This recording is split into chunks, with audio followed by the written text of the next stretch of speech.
SGC here, and we're back for comics time.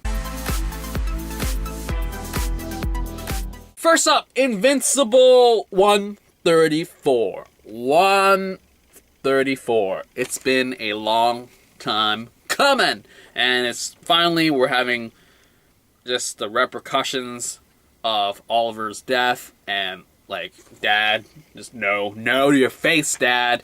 And then just, are we really gonna do this? Holy smokes, we're gonna pull it off, and we're gonna fight the Vultramites. And it's a really sort of feel-good sort of story where it just deals with the story of Mark and his family, and then the race of living which life. Does he go back to his family, or does he fight this war so his family can live, or does he bring the war, whatever. All that stuff, it's great. And I can't wait for the next issue, because it's just hard-hitting. Hard-hitting that it's like finally going to this phase where it's been setting up for a long time. Like this villain that's been out there, and now it's like we're finally facing him, and it's just like, what's gonna go down? So yeah, can't wait for the next one. Injection 11, I mean, with trees, it just feels like, where is Ellis going? I mean, the overall sort of storyline is you get this organization, and I seriously can't sum it up.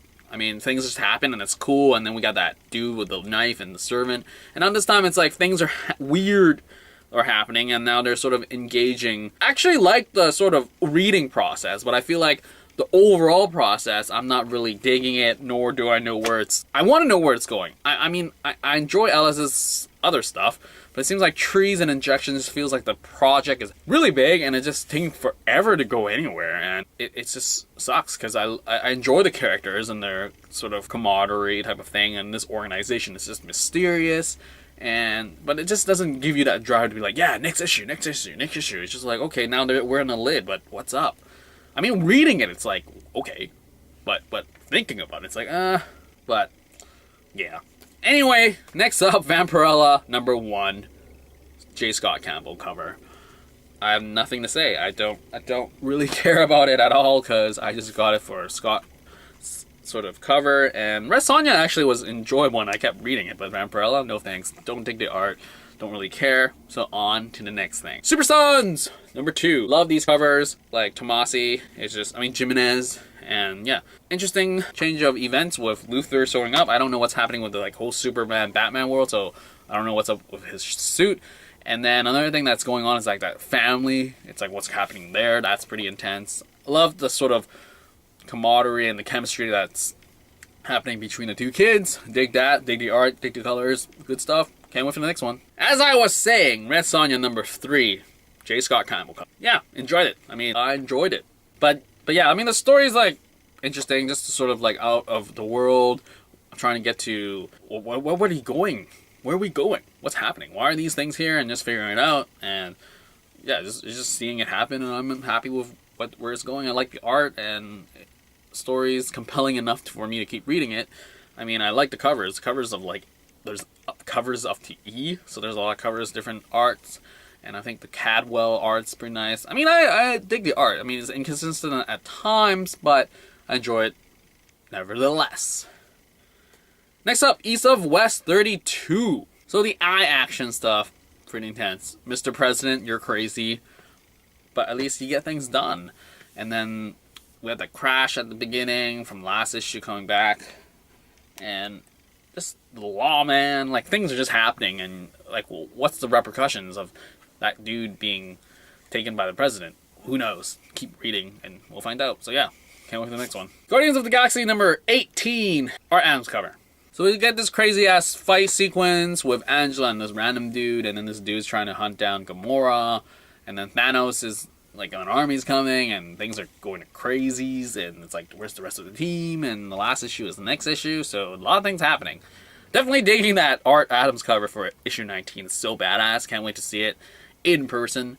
And yeah, I mean, the story's ending, so whatever. But from what I've seen is that there's 3 Guardian books coming up, and I'm not getting any of them, even though I want to. It's just like, I can't afford it. I mean, I don't know, even there's All New, and there's Entropy, and there's like something else. Don't really care. But anyways, Mighty Thor 17. This I care about, though it could be better. It is better. Malekith is out of the deal. We have these Sovereign? No. I don't know. These gods, and they're still doing their whole god game, and then Thor just showing like, I'm trying to save people, can we not play this game, blah blah blah, and then for some reason, like, Asgardians are kicking ass now. All of a sudden it's like, whoa, arrows and things, and they're kicking ass. So it's kind of weird, but overall interesting, and it's definitely going to be an interesting ride to see what they summoned, this nameless thing that none can rival type of thing. So that'll be exciting. Hopefully a ton of action, a lot of heavy hitters. Yeah, can't wait for the next one. Daredevil 18. Just a continuation with the whole purple children. We find more of the children, and then Daredevil gets turned. That's basically what would happen. And it's just figuring out who's doing this. As in, the Purple Man did this. But it's interesting to see, like, those guys they had to knock out or else they're going to kill themselves opening that door. Yeah, Purple Man, you're crazy. Killgrave, oh gosh. Like, it just makes me wonder, if he ever comes back for Jessica Jones or any of the Marvel street levels, it's going to be interesting for sure. So yeah, anyways, Daredevil. Can't wait for the next one. Well, actually, I don't know. It's just to see how it ends. I think I'm done with issue 20 because I'm out of money. Anyways, Fairyland. Number 11. I hate it. Great, fun issue with a con of just fairies, and then all of a sudden she gets this fandom person who does everything better than her, and then she's just like, no, this is not going the way I wanted. And then it's just great fun, like seeing that world build around this like real world stuff. That's like, oh, did not see that coming. And it ends, I mean, with that note. I mean, the series is not going to end. Hope it doesn't, because I just love what Skottie Young's doing, because it's just great fun. Great fun. I don't care what he brings. I mean, I care. I mean, that it has to be, like, a good story, but I'm just excited all the time. It's like, yeah, I hate Fairyland. Nice. Who are they going to kill this time? Next up, Harley Quinn 16, Frank Cho cover. So just more chilling out with Power Girl and Ottley. And then also this, like, futuristic Batman fight, and then she's gonna come back, I guess, to kill Harley Quinn. I wonder what's up with that. Don't know, I mean, like, it's kind of like to see the chemistry of just the whole, this girl team type of thing, and then Harley's trying to be a superhero type of thing. Alright, I guess. Frank Cho cover. And lastly, yeah, there's no more in the pile. Island 15. Last issue, $10. Running down the names, we have Grim Wilkins for Miranda Part 3, and then Farel is back with Popgun War Chain Letter Part 5, and then Dilraj Man for January, and then Brandon comes back for multiple Warheads, Ghost Town, and the front covers done by Dilraj Mann, back covers by Remy Boydell, and yeah. First off, Grim Wilkins, great stuff. I mean, I love reading all the silent stuff that's been happening. Though the story is kind of like, what happened? Did I screw up? I feel like I need to read this in a trade to really remember what happened. But I loved it. Loved the art and just the flow, and everything was great. And then Popgun War, just another great thing. Like, I just love how it's not mainstream looking, and it's just like different and just fine with the way that the story went. And it's just, the color comes in, and yeah, it's just great. Enjoyed it. Now, January was fun. I heard there was controversy about the cover, people saying like blackface, whatever, but it's just like, dude, or appropriation, or whatever it was. But seriously, read the comic, then look at the cover, because like it talks about actual sort of industry, sort of race problems, and just the stuff that she has to go through. And it was just, I enjoyed it. Enjoyed it for what it was. And then multiple warheads is multiple warheads.